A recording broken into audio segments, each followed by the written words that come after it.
Gary Clark, The Last Guardian is a video game. It is, finally. And it is a video game that is out this week. And I've played it. And Awesome. I've completed it. And it's very good.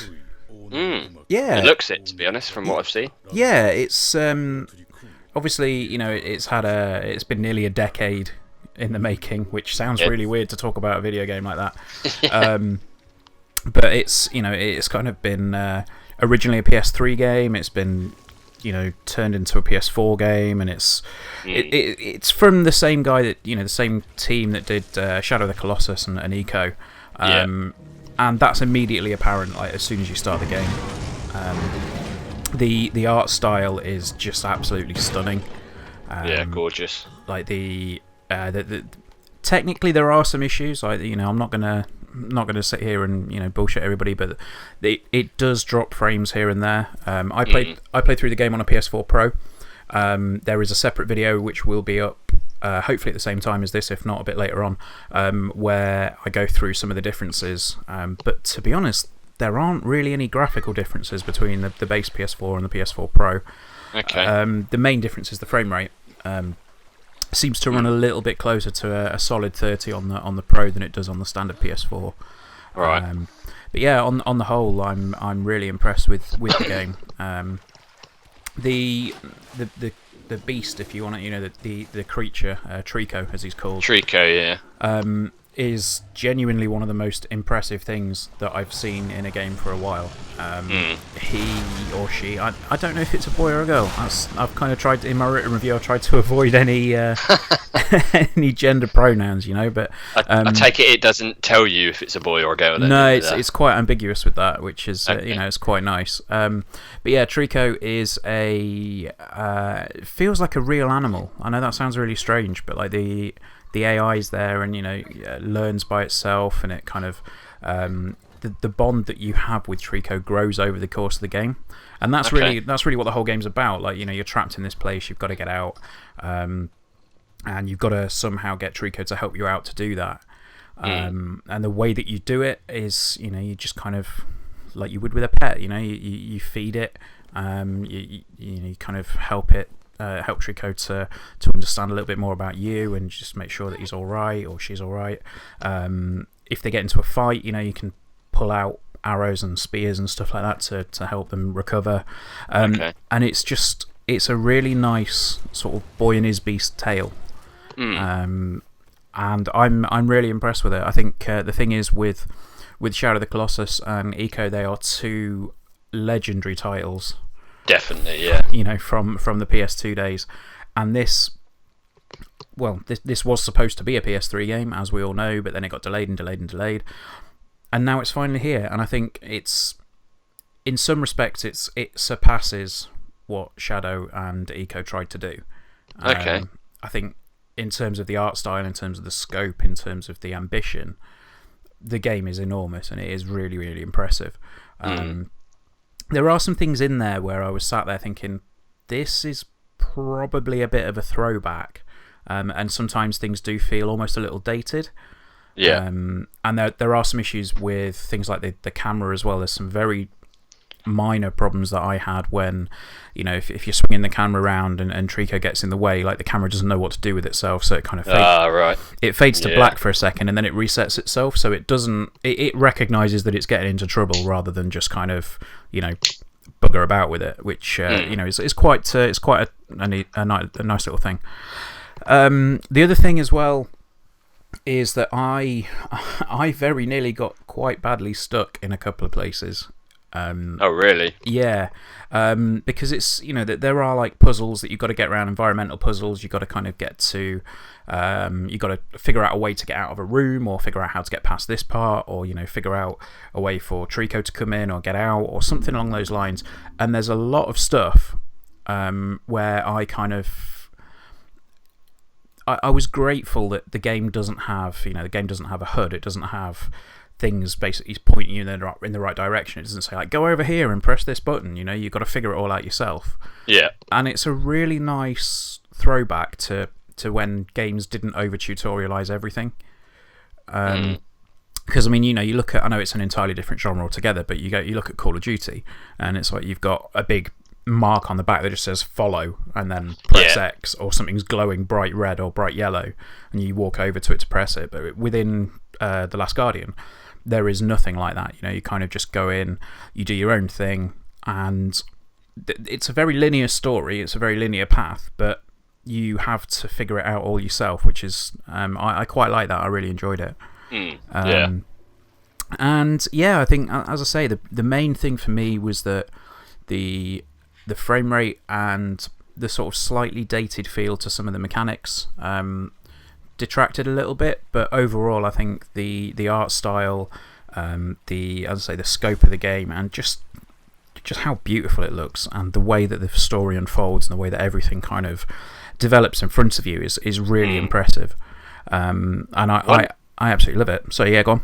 Yeah, one thing that sort of just impressed me by it was Trico's sort of animation, the way he sort of moves, because he's like a half bird, sort of half mammal sort of thing, is he? That's probably sort of what I can gather from seeing sort of pictures and videos of him. It's sort of hard to nail down what exactly sort of creature he is, but his sort of animation of his sort of feathers and fur sort of moving, and the way he looks like a real animal, the way he moves, is really impressive. Yeah, it's incredible. And I also like the way that, obviously, depending on the way you treat him, it sort of indicates how he's feeling. So am I right in saying there's like his eyes change colour if he's sort of in a cautious sort of mood, and yeah, sort of. I mean, if he gets involved in a fight, then his eyes glow pink, and he leaps to your defence. And I've got to say, the first time that he kind of came into a room where I was under attack, and he just leapt in and just decimated everything in the room, it just made me feel amazing. Yeah, and it's that bond that you have that I mentioned it in the review, and I said I started to treat him like a real animal by the end of the game, like more so than just a game character. Yeah, so is there any time during the game that you actually control him, or are you always controlling the boy? Or you don't get direct control of Trico.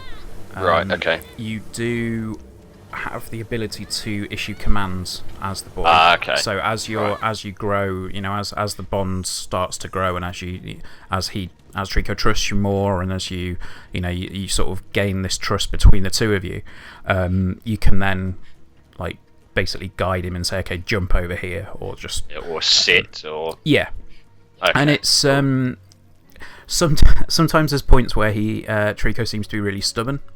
He won't necessarily sit down, or he won't necessarily do what you've asked him to do straight away, which is there are points where that gets a little bit frustrating, but it's always it always resolves itself in quite a satisfactory way. Like you kind of you jump on his back, and then it's okay, right, jump over there, and then he'll sort of just turn around, look at you, and shake his head, or roll his head from side to side, and then 5 seconds later he'll go a different route the way that you want, of his own accord. So Trico feels like he's learning throughout the game, and then it's just a really strange but amazing world that you're in. And Trico is a phenomenal character, and I think I said this in the review as well, that this year we've had Titanfall 2, where BT was probably the person, or the character I was going to say was the best buddy character of the year, and then The Last Guardian's just come in, and Trico's just obliterated everything in his path, because it's just it's an amazing experience. So yeah, I personally absolutely loved The Last Guardian. Whether it's going to live up to everybody's hype, I was going to ask you about that. Yeah, whether it's going to live up to that expectation, I really don't know. Personally, I'd sort of tempered my expectation a little bit. I thought, I was a bit skeptical as to how well the game could, how good the game could be. Given the fact that they've had this development hell for so long, and that it's gone through so many changes, it's gone through an entirely new platform, but I'm really impressed with it, and I think going in with slightly tempered expectations has definitely made it a better experience for me. And I know obviously people reading reviews and doing things like that. I've given it a 9. Okay. It's a very strong game, and I kind of I think people reading reviews and going, oh, it's going to be 9 out of 10, it's going to be amazing, it's going to be the best game ever. It's probably not going to be the best game you'll ever play, but it is a special game, and it's the vision is unique. I think the ambition behind it all is massive and really impressive. Yeah, it's just a shame we've waited so long for it. It's like 2007, I believe, it sort of started development, which is like insane. Yeah, it got initially announced in 2007, and then kind of 2009, I think, was the first trailer, which is, it is an incredibly long time to wait for a game, and it's almost like you've got things like, in pop culture, you've got Chinese Democracy by Guns N' Roses, which turned out to be crap when it came out. You've got Duke Nukem Forever, which turned out to be crap when it came out, And I was really worried that this was going to fall into that bracket, but Ueda-san and Team Eco have done a phenomenal job with this game. Like I say, it's probably not going to live up to everybody's expectations, but it's come so close. It's as close as it was ever going to get to fulfilling all the expectations that people had with it. So yeah, that's The Last Guardian. I'm really impressed with it, and I think it's a phenomenal game. I think if you guys have yet to play any of the Eco, or Shadow games, amazing games. They are fantastic, and I think each one is a unique experience. And The Last Guardian carries that on.